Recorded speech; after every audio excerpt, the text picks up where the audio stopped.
मचलमणोवों गदिं पत्ये वोच्छामि समय पाहुड मिणमो सुद केवलिं भड़िदम्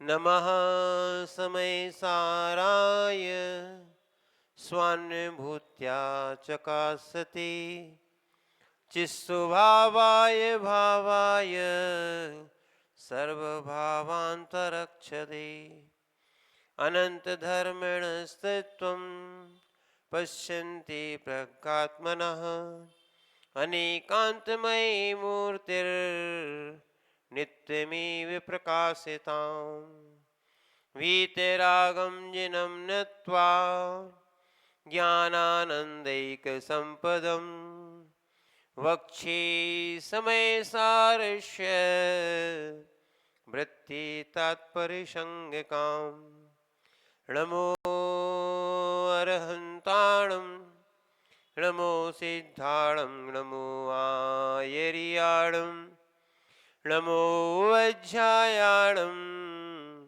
नमो लोहे सव्यसाहूणम्। पंच परमेष्ठी भगवान की परम पूज्य आचार्य भगवान कुंद कुंद स्वामी की परम पूज्य आचार्य भगवान अमृतचंद स्वामी जयसेन स्वामी की परम पूज्य आचार्य भगवान गणाचार्य गुरुवर विराग सागर जी महाराज की परम पूज्य आचार्य भगवान विशुद्ध सागर जी महाराज की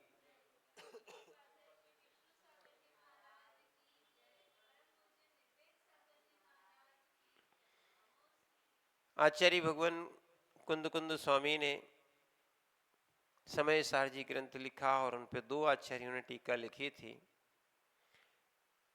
कल अपन ने समझा था कि जो परमार्थ का कथन व्यवहार से कैसे होता है और उसमें दो गाथाएं आचार्य भगवान जयसेन स्वामी ने अलग से भी लिखी थी और ये अमृतचंद स्वामी जी ने उनकी विशेष सरल होने के कारण ये ऐसा इनमें लिखा है, उनकी उन्होंने व्याख्या नहीं की।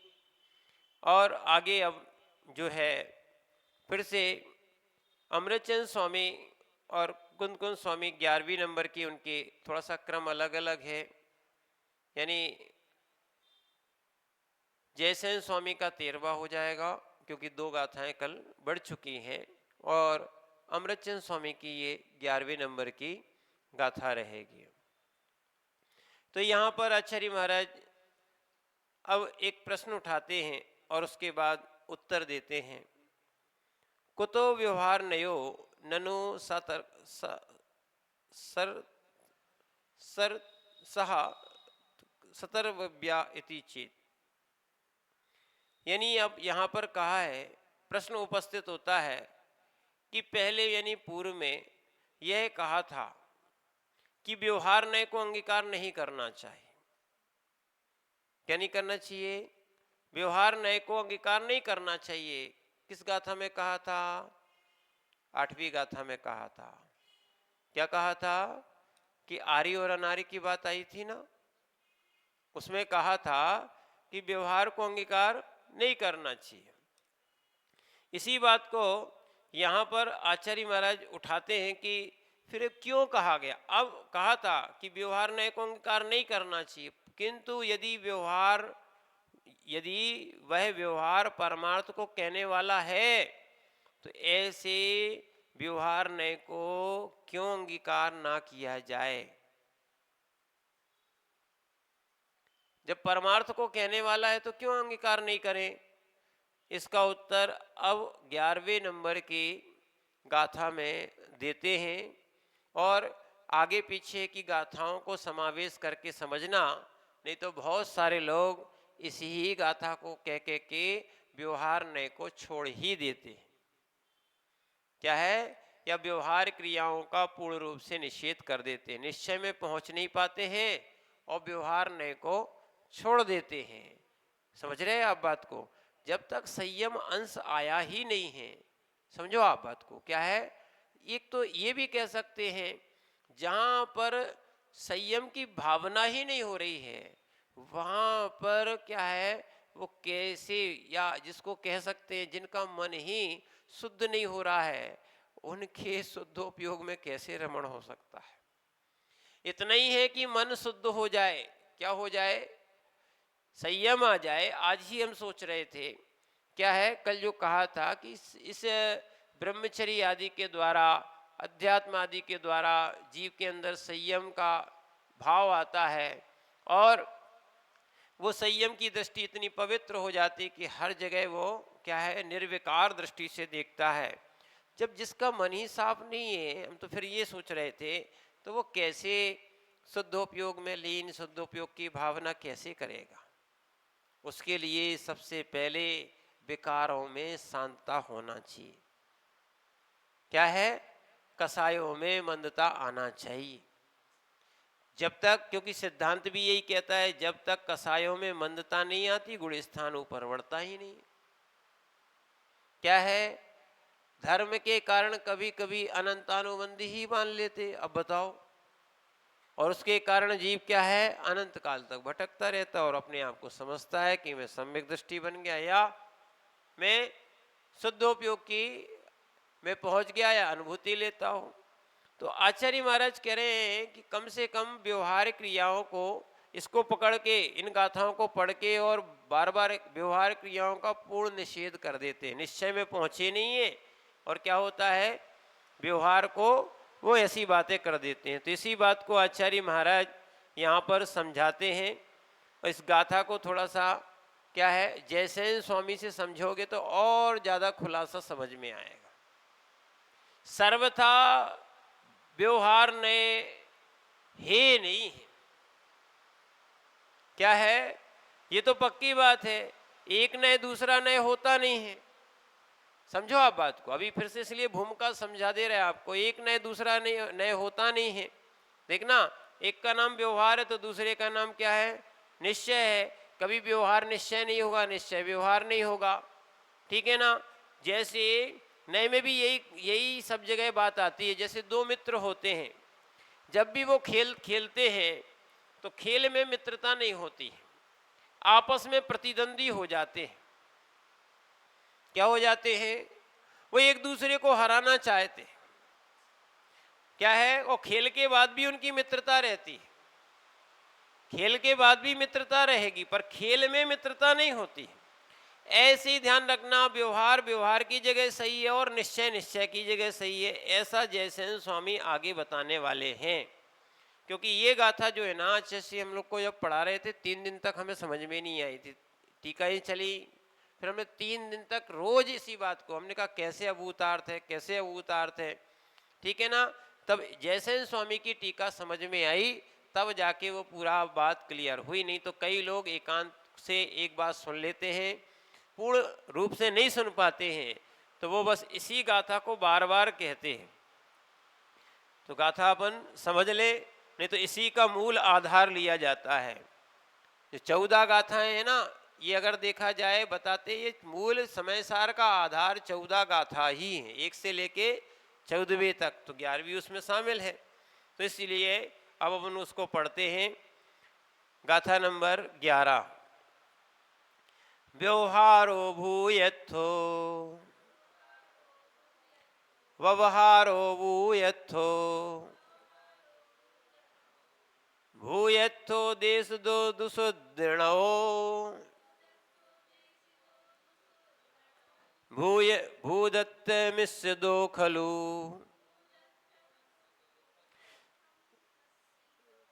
सम्माइट्टी हवे जीवो सम्माइट्टी हवे जीवो। पढ़िए, व्यवहारो भूदत्तो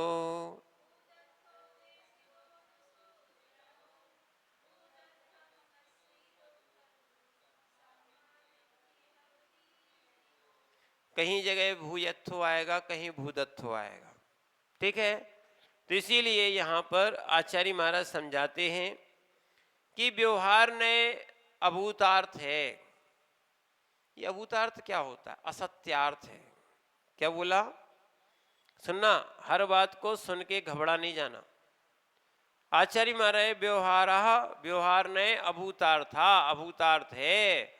और तू यानी और, शुद्ध नया, शुद्ध ने यानी निश्चय ने, भूतार्था, भूतार्थ है, ऐसा दर्शिता, ऐसा ऋषियों ने बतलाया है। ऐसा किसने बनाया? ऋषियों ने, आचार्यों ने बतलाया। और जीवो, जो जीव भूतार्थ का आश्रय लेता है, क्या लिखा है? जो जीव भूतार्थ का आश्रय लेता है वह जीव खलु यानी निश्चय से, यानी वास्तव में सम्यक दृष्टि होता है। व्यवहार क्या है? अभूतार्थ है, ठीक है ना? निश्चय, निश्चय ने भूतार्थ है, ठीक है, ऐसा ऋषियों ने बतलाया है। और जो जीव भूतार्थ नय का आश्रय लेता है वह देखो, वह जीव निश्चय से, ठीक है ना, सम्यक दृष्टि होता है। इसीलिए क्या है, ये इसलिए बताया जा रहा है कि कहीं ये योगी राज, मुनिराज सुनना, कहीं व्यवहार व्यवहार में ही ना पड़े रहे, आत्मा का कल्याण करने के लिए उस क्या है, निर्विकल्प समाधि में या निश्चय में प्रवेश भी करें। क्या है, इसीलिए इस बात को यहाँ पर लिखा गया था, ठीक है ना? तो इसीलिए, क्योंकि वो सम्यक दृष्टि जीव की बात कर रहे, नहीं तो आप चतुर्थ गुण स्थान वर्ते सम्यक दृष्टि के लिए समझें। और दूसरा एक और है, हम व्यवहार ने और निश्चय ने दोनों को लेके चलें और देख के चलें और समझ के चलें, क्योंकि क्रियाएं हमारी व्यवहारने में होंगी और लक्ष्य हमारा निश्चय का होना चाहिए। क्या है? लक्ष्य हमारा निश्चय के लिए होना चाहिए। इसलिए आचार्य महाराज ने इसलिए कहा कि जो निश्चय को समझता है, यानी माने निश्चय को जानता है, वो ही सम्यक दृष्टि जीव है। क्या है? सम्यक दृष्टि जीव है। नहीं तो क्या है, मात्र व्यवहार क्रियाओं में पड़े रहते हैं, उसी को मोक्ष मार्ग लोग मान लेते हैं कि हमारा तो यही मोक्ष मार्ग है। तो इसीलिए ऐसे योगी जन के लिए यहाँ पर कहा गया है। तो आगे अपन टीका पढ़ते हैं। अमृतचंद स्वामी की व्यवहार नयो ही सर्व एव भूतार्थात्वाद अभूतार्थम प्रतिपद्यति, नहीं प्रद्योत्यति। आचार्य महाराज यहाँ पर लिख रहे हैं, सभी व्यवहार ने अभूतार्थ होने से अभूतार्थ को प्रकाशित करते हैं। माने अभूतार्थ यानी असत्यार्थ, असत्य कह सकते हो, ठीक है ना? शुद्ध नया एक एव भूतार्थात भूतार्थम प्रतिपद्यति, और केवल एक शुद्ध ने ही भूतार्थ होने से, यानी भूतार्थ है यानी सत्यार्थ को प्रकाशित करता है। क्या बोल रहे हैं? व्यवहार ने कैसा है? अभूतार्थ है, और वो अभूतार्थ को ही प्रकाशित करता है। और शुद्ध निश्चय ने जो है वो भूतार्थ है और भूतार्थ को ही प्रकाशित करता है। तद्य तथा ही और भी कहा है उसी के विषय में, यथा यानी जैसे, प्रबल पंक संवलन नीति रोहित रोहित सहज सहजई सहजई काक्ष भावस्य पयोसो नुभव भव भव भव विस्तारः पुरुषः पंकपय सोर विवेक म कुर्वन्ता बहवो नच्छेवमेव तद अनुभवति या तद अनुभवन्ति। आचार्य महाराज यहाँ पर, आपके में बिंदी है क्या? हाँ, तो आचार्य महाराज यहाँ पर कह रहे हैं, जैसे उसी प्रकार एक उदाहरण देते, जैसे बहुत कीचड़ के मिश्रण से जिसका जिसका सहज एक स्वभाव आच्छादित हो गया है। ऐसे मलिन जल को पीने वाले बहुत से पुरुष कीचड़ और जल को पृथक पृथक ना करते हुए उसी मैले जल को ही पीते रहते हैं। क्या है? उसी मैले जल को क्या करते हैं? पीते रहते हैं। ठीक है ना? और किंतु कोई पुरुष उस गंदे जल में अपने हाथ से कतक फल यानी निर्मली औषधि को डालकर कीचड़ और जल को पृथक करके अपने पुरुषार्थ से जल को एक सहज स्वच्छ स्वभाव को प्रकट करना करके उस स्वच्छ जल को ही पीता है। क्या है? आपको समझ में आया कि नहीं आया? सीधी सीधी बात कह रहे हैं कि एक कतक फल आता है। क्या है? फिटकरी नहीं है। कतक फल एक आता है, जैसे अचार होता है ना, अचार। क्या है? कतक फल कहो या निर्मली कहो। निर्मली एक आपने देखी नहीं है, ठीक है? एक आपको कल दिखाएंगे। एक औषधि है, नहीं बता रहे आपको। एक जन ने हम लोग को दी थी और बोल रहे थे महाराज जी इसको घिस के आंखों में लगाने से, लगातार तो नहीं लगाएं, मोतियाबिंद नहीं होता। इसलिए वो औषधि हमें जबलपुर में एक भैया ने दी थी। तो कहने का अर्थ है, नहीं डॉक्टर साहब ही ने बताई थी, तो कहने का अर्थ है कि ऐसी ऐसी निर्मली चीज़ें अपन को, माने आज अंग्रेजी दवाइयों का जमाना आ गया, लोग फिटकरी ही समझते थे। हम लोग भी क्या समझते थे? कतक फल को या निर्मली को क्या मानते थे? वो अचार जैसी होती, बिल्कुल अचार से थोड़ी बड़ी होती। जो अचार दिखा ना जिसमें चिरौंजी निकलती है, ये आम का अचार नहीं। क्या है? हाँ, आप जो उसको चिरौंजी की वो अचार बोलते हैं, बुंदेलखंड में उसको अचार बोलते हैं। तो उसको क्या है, वो बिल्कुल वैसी ही होती है, आप लगभग भेद भी नहीं कर पाओगे, और उसको घिसा जाता है। या उस निर्मली को क्या है, पानी में डाल दोगे तो वो कीचड़ जो है ना अपने आप, यानी गंदा पानी जैसा फिटकरी से होता है वैसे उस कतक फल से भी होता है। या इसको निर्मली कहते हैं। क्या बोलते हैं इसको? निर्मली कहते हैं। ये आंखों के लिए भी फायदेमंद है, पर ध्यान रखना आंखों के लिए फिटकरी फायदेमंद नहीं है। ठीक है ना? तो इसीलिए यहां पर कह रहे कतक फल। कतक फल से उस पानी को, गंदे पानी को जब डाल दिया जाता है, माने गंदे पानी में वो डाल दी जाती है, तो उसका कीचड़ बैठ जाता है। और जब कीचड़ बैठ जाता है तो विवेकी पुरुष है वो क्या है, उस जो शुद्ध जल होता है उसको धीरे से ऊपर ऊपर का पानी क्या है, नितार लेता है। ठीक है ना? ऊपर ऊपर का निकाल लेता है, और थोड़ा सा जैसे कीचड़ आने लगता है तो वो रुक जाता है। यही प्रोसेस जो है ना आपकी, वो जो नल का पानी आता है वो वैसे ही किया जाता है। रहता तो बहुत गंदा है। कैसा रहता है? गंदा। उसको शुद्ध कर लिया जाता है। ठीक है ना?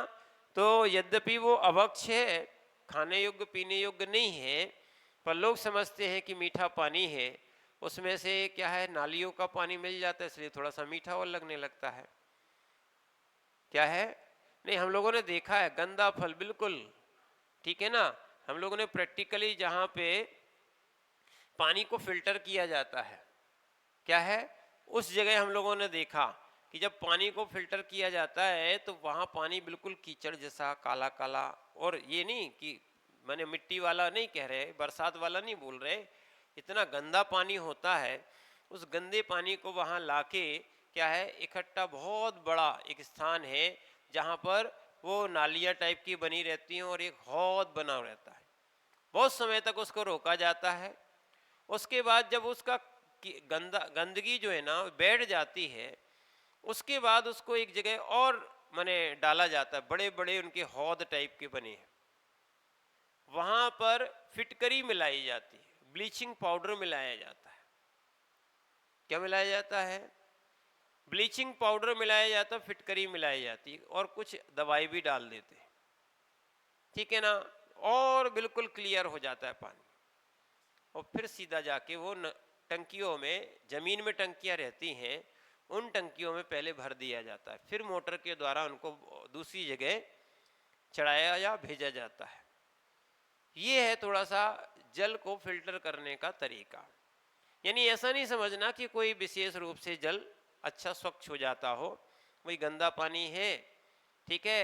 और दिल्ली और आगरा में तो ऐसा ही, जब हम लोग 2000 लगभग 18 में चातुर्मास हुआ था, तब वहाँ के लोग ही बता रहे थे, लोग क्या, वहाँ के मेयर भी आए थे, वो बता रहे थे कि हम तो यहीं का गटर का पानी शुद्ध करते हैं और लोगों को पिलाते हैं या लोगों को भेजते, क्योंकि सुविधा नहीं है। अब बोले गंगा की या कहीं नर्मदा की लाइन आएगी तब जाके वो डल रही थी, तब जाके लोगों को दे पाएंगे, अभी तो पानी कैसा है।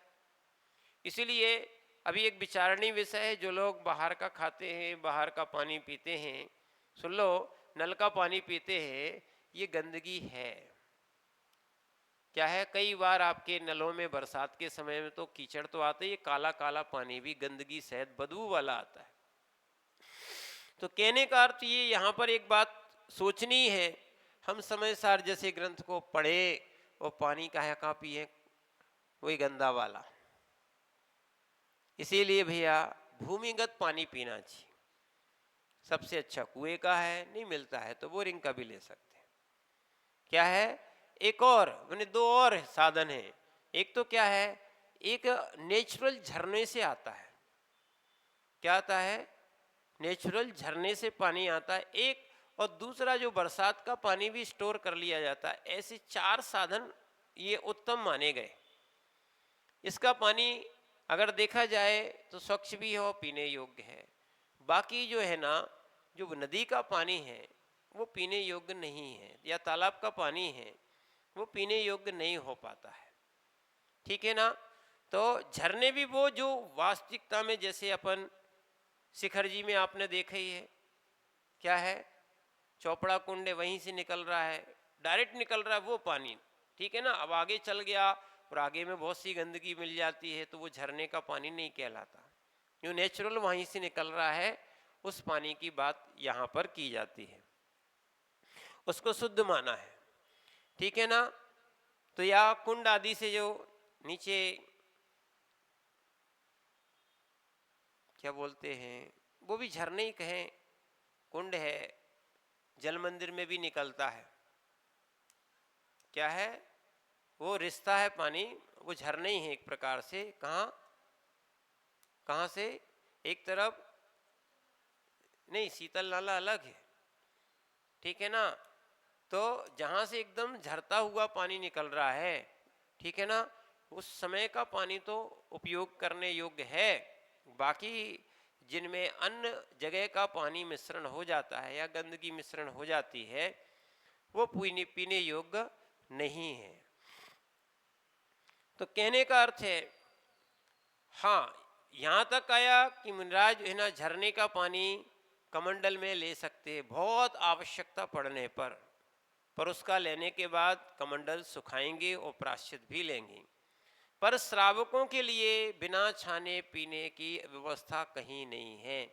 वो दोहरे मोटे छन्ने से पानी को छाने, कितने, छन्नी अन्नी से नहीं, किससे, दोहरे मोटे छन्ने से पानी को छाने, तब उनका पानी पीने योग्य होता है। और बिलछानी करें, जहाँ से आई, चाहे झरने से हो चाहे जहाँ की पानी की हो, वहीं उसी कुएं में डालना ही चाहिए, कुएं में, है ना, और भी बोरिंग में और भी जगह जो है उनका प्रयोग कर सकते हैं।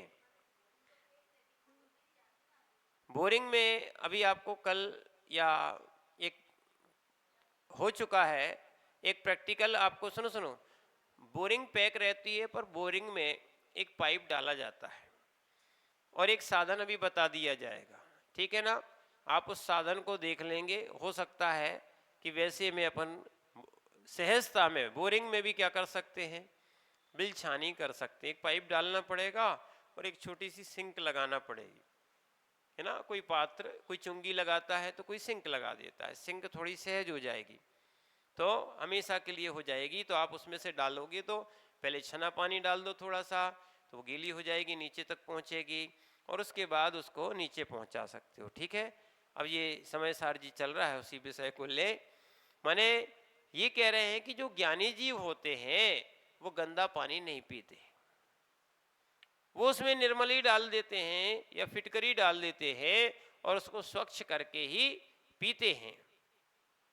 तो यहां लिखा कि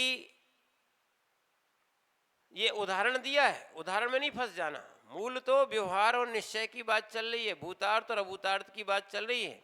तो उदाहरण क्या दिया है, जैसे बहुत सी कीचड़ से मिश्रित जल का एक सहज स्वच्छ आच्छादित हो गया है, माने वो सहजता उसकी कैसी हो गई, आच्छादित हो गई है, ऐसे मलिन जल को पीने से बहुत से पुरुष क्या है, पुरुष कीचड़ और जल को पृथक पृथक ना करते उसे मैले जल कोई पी लेते, कई लोगों में ज्ञान नहीं होता तो वो पी लेते हैं, पर किंतु कोई पुरुष उसी गंदे जल में अपने हाथ से कतक फल निर्मली औषधि डालकर कीचड़ और जल को क्या कर लेता है, पृथक पृथक कर लेता है और अपने पुरुषार्थ से जल के सहज एक कीचड़ एक स्वच्छ भाव प्रकट करके उसे स्वच्छ जल को ही पीता है।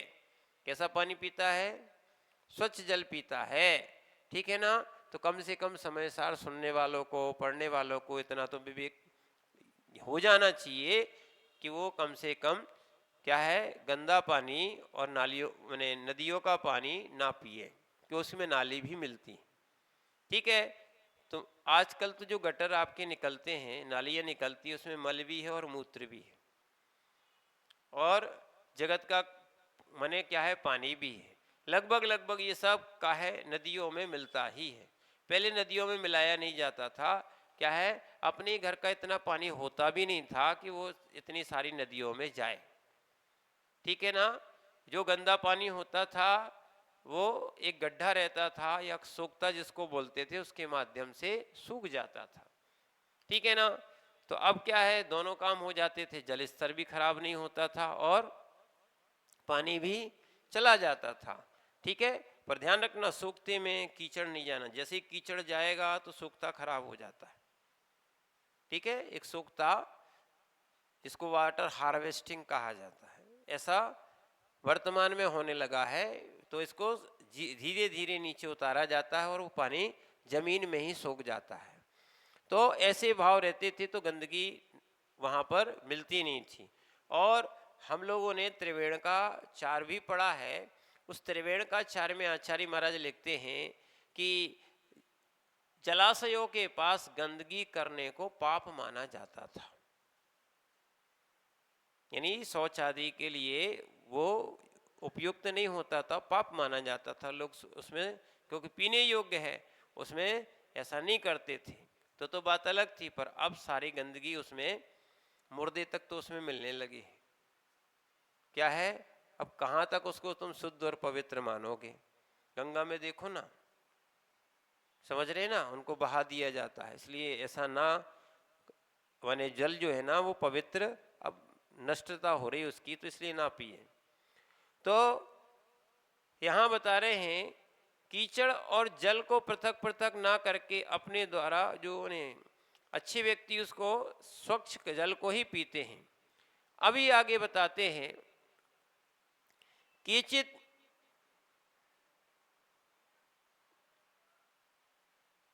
ये छठी का नहीं हुई थी, हिंदी हो, केचित स्वाकारी विकीर्ण कतक निपात मात्रोप जनित पंक सूर विवेकतया, हो गई थी क्या, स्वपुरुषाकार विभावित सहज एक, हाँ हो गया था, है ना, सहज एक अच्छा भावात मेव तदनुभवती, मैंने वो स्वच्छ करके जल पीते हैं। तथा ही उसी प्रकार, अभी तो ये दृष्टांत दिया था, नहीं तो मात्र जल का ही विषय यहाँ पे ले आओ। उसी प्रकार प्रबल कर्म संवलनित तिरोहित सहज एक ज्ञायकस्य आत्मनो अनुभवति पुरुषः आत्मकर्म आत्मकर्मणोर विवेकमकुर्वन्तो व्यवहार विमोहित हृदया प्रद्योतमान भावैश्च रूपम तम तम अनुभवति। यहाँ पर आचार्य महाराज कह रहे उसी प्रकार से प्रबल कर्म के संपर्क से जिसका सहज एक ज्ञायक स्वभाव आच्छादित हो रहा है। जैसे पानी जो होता है क्या है, पानी गंदगी से गंदा हो जाता है, ऐसे ही आत्मा कर्मों के संपर्क से आने से क्या होती है, वो भी गंदी हो जाती है। उसका जो भाव होता है वो आच्छादित हो जाता, कर्म से आच्छादित होता है, हो रहा है। ऐसी आत्मा का अनुभव करने वाले पुरुष हैं, वे आत्मा और कर्म में भेद ना करके व्यवहार में विमोचित होते हुए प्रकाशमान अनेक भाव रूपी उसी अशुद्ध आत्मा का ही अनुभव करते हैं। अपन तो यही समझ रहे हैं कि जो कर्म है सो आत्मा है, आत्मा है सो कर्म है, सब एक ही जान रहे हैं और मोह दशा को प्राप्त हुए हैं। अपन लोग भेद विज्ञान नहीं कर रहे हैं कि आत्मा अलग है वो कर्म अलग है। बुरे कर्म राग आदि फिर करते चले जाते हैं। इससे आत्मा क्या हो रही है, मैली हो रही है। इसी बात को आचार्य महाराज समझा रहे हैं। क्या है कि यथार्थ रूप को तो समझ नहीं रहे हैं कि आत्मा अलग है और शरीर अलग है, अनुभव भी नहीं कर रहे हैं और ज्ञान ही नहीं है। समझना, जैसे मोही जनों का वियोग हो जाता है और रो रहे हैं, इष्ट वियोग कहा है। कर्म के कारण ही अनिष्टों का संयोग हो जाता है, उसमें भी रो रहे हैं। इष्ट वियोग, अनिष्टों का संयोग, ये आर्त ध्यान चल रहा। आर्त ध्यान के भेद हैं। कर्म के कारण ही असाता आती है शरीर आदि में। निरंतर शरीर का ही चिंतन, जब देखो ये कर रहे वो कर रहे, मात्र शरीर का ही चिंतन चल रहा है। नहीं समझ पा रहे जी। चाहे अंजना का उदाहरण ले लो, जितने भी उनको दुख मिले थे वो किससे मिले थे। चाहे सीता का ले लो, है ना, मात्र अंजना और सीता कोई नहीं हुए, या माने सुदर्शन सेठ या श्रीपाल अकेले को नहीं हुए। सब कर्मों से जो संसार में है वो कर्मोपाधि से सहित हैं, कर्म सहित हैं। ठीक है ना। ये हमारे साता जो भी दुख दे रहे हैं वो सब कौन दे रहे हैं, कर्म दे रहे हैं। भावों को राग आदि रूप परिणत कर रहे हैं, वो कौन कर रहे हैं, कर्म कर रहे हैं। और अपन उसी रूप उसको मान लेते हैं। इनका इष्ट वियोग अनिष्ट संयोग पीड़ा चिंतन होने पर क्या है, निरंतर अपन दुख मनाते हैं। ये आर्त ध्यान संसार के कारण है, रौद्र ध्यान भी संसार के कारण है। अपन भेद नहीं कर रहे। अपन को घर बहुत अच्छा लगता है, संबंध बहुत अच्छे लगते हैं। सुन लो अच्छे से, संबंध, फिर से बोलो, संबंध। ठीक है। एक तो पहले ही बंद खराब होता है। बंद में सम उपसर्ग लगा हुआ है, जो अच्छी तरह तुम्हें बांधे रखे संसार में, उसका नाम है संबंध। क्या है, बंद अच्छा होता क्या, नहीं होता।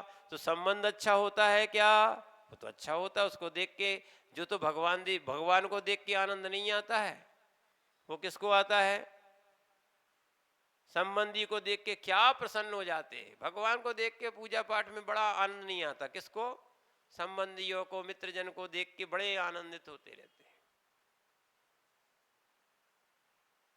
क्या है, यही तो अज्ञानता है। जो हमारे अंदर माने सहजता का भाव आने ही नहीं दे रहे। क्या है? और जो अपने जैसे पानी को खराब कर रहा है कीचड़, ठीक है ना, पर अपन को कर्म कर्म रूपी कीचड़ जो है ना वो अपन को खराब कर रहा है, अपने भाव खराब कर रहे हैं, अपन उसको और अच्छा मानते हैं। तो इसीलिए इस बात को आचार्य महाराज समझा रहे थे। समय अपना हो रहा है, इसको अपन कल और समझने का प्रयास करेंगे कि वे आत्मा और कर्म में भेद ना करके व्यवहार में विमोहित चित्त होते हुए, यानी मोहित होते हुए प्रकाशमान अनेक भावरूप अशुद्ध आत्मा का ही अनुभव करते हैं। क्या करते हैं वो सब? अशुद्ध आत्मा को ही वो क्या है? अच्छा मानते हैं। जैसे बहुत से लोग गंदे पानी को पीते हैं, इनका तात्पर्य यही था। हम भी कर्म सहित जीव जब तक रहेगा तब तक दुखी रहेगा, इसको अपन समझ लें। क्या है? इसी बात को और भी बहुत से लोगों ने समझाने का प्रयास किया है। जैसे जो संसार विषय सुख होता तीर्थंकर क्यों त्यागे, संसार में ही सुख होता ना तो तीर्थंकर क्यों छोड़ के जाते? इसमें सुख नहीं है, इसमें क्या है? दुख है। इसीलिए अपन भी क्या है? इन दुखों को छोड़ने का पुरुषार्थ करें। या जैसे अपन गंदे पानी को नहीं पीते हैं ना, ऐसे ही अपन इस व्यवहार नए को ही सत्यार्थ ना माने। ठीक है, आगे और चीज समझाई जाएगी। तो इसीलिए हम इस कर्म से रहित होने का एक विचार बनाएं, सोच बनाएं। एक बार पहले धारणा में ये आ जाए कि ये कर्म ही दुख देते हैं। वास्तविकता में कर्म की परिभाषा है जो आत्मा को दुख दे उसका नाम होता है कर्म। ठीक है, और हम कर्म से जब रहित हो जाएंगे तभी सुखी हो सकते हैं। कर्म से सहित जीव कभी सुखी नहीं होता है। बस इंद्रिय उसको आनंद आ सकता है, अतीन्द्रिय आनंद उसको आने वाला नहीं है, ऐसा अपन समझे। ओम नमः सिद्धेभ्यः।